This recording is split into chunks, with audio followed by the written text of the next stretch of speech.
পুলওয়ামা কাণ্ডের পর সোশ্যাল মিডিয়ায় নিজের অবস্থান স্পষ্ট করেছিলেন এক সিভিল ইঞ্জিনিয়ার। অভিযোগ এরপরই কয়েকজন যুবকের রোষের মুখে পড়েন দীপায়ন ধর। কি ঘটেছিল জানবো, আমাদের প্রতিনিধি অলোক সাঁতরা রয়েছেন আমাদের সঙ্গে টেলিফোন লাইনে।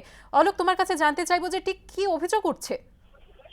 দেখো, পুলওয়ামা কাণ্ডের পরে যুদ্ধের বিরুদ্ধে যে ফেসবুকে পোস্ট করেছিল দীপায়ন ধর, এরপরে বুধবার রাতে কিছু অজ্ঞাত পরিচয় যুবক বাইকে করে এসে দীপঙ্করকে প্রথমে ধমকায় ও পরে মারধর করে বলে অভিযোগ জানায়। গোটা ঘটনায় লিখিত অভিযোগ বৃহস্পতিবার রাতেই দায়ের করা হয়েছে মেদিনীপুর কোতোয়ালি থানায়। পুলিশ গোটা ঘটনায় তদন্ত শুরু করেছে। জেলার এসপি জানিয়েছেন দোষীদের চিহ্নিত করা হচ্ছে, কারা এই কাজটা করেছে।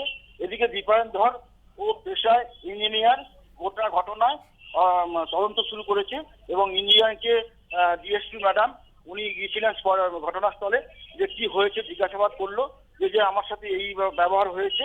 তারপরে উনি বিষয়টা দেখেছে, ওনাকে পুরোপুরি সাহায্য করবেন এবং কি সিকিউরিটিও দেওয়ার চিন্তা ভাবনা করেছেন। এই নিয়ে পশ্চিম মেদিনীপুর পুলিশ সুপার এই বিষয় নিয়ে একটা মিটিং এবং আলোচনা শুরু করেছে যে কিভাবে হলো, কেন হলো, গোটা বিষয়টা নিয়ে।